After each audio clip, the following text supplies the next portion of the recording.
Hi everyone, Bobby Laporte here again with my weekly tip for your best next move, where I help you have more agency in your work, acknowledge your capacity to act, and see what you can do right now.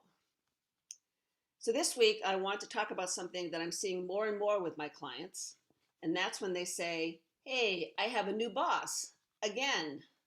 So what should I do?"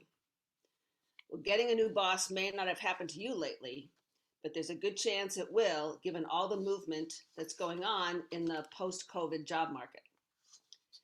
There's no question that internal change is happening at a more frequent pace than ever before. And even though we all know and we've all experienced it, we never quite seem ready for it, do we? In research that we did pre-COVID with nearly 200 technology leaders, the number one confidence killer they cited in doing their jobs was getting a new boss. And why is that?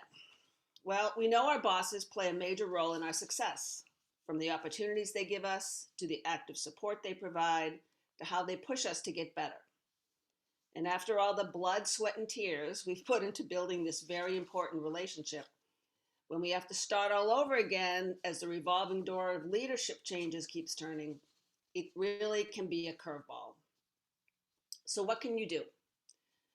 Well, you can do nothing or delay making any moves. I appreciate that you may not have the energy to deal with yet another change and all it represents. You feel like you have to start all over again.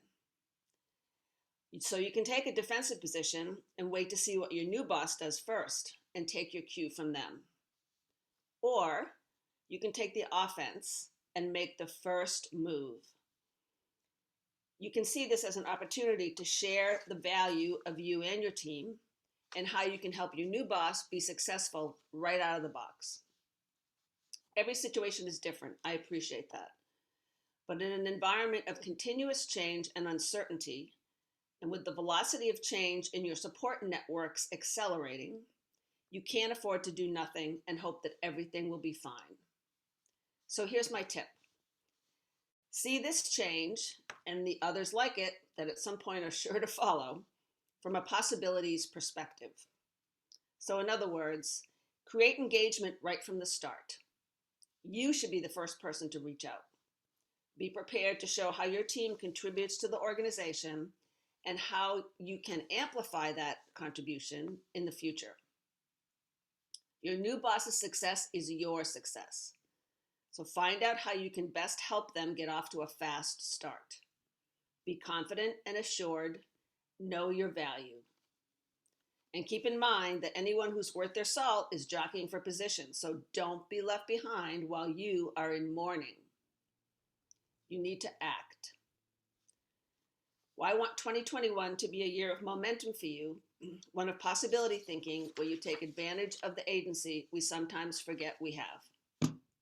So I hope that you don't get a new boss this week, but if you do, I'd love to hear how you handled it. And in the meantime, that's my tip for the week.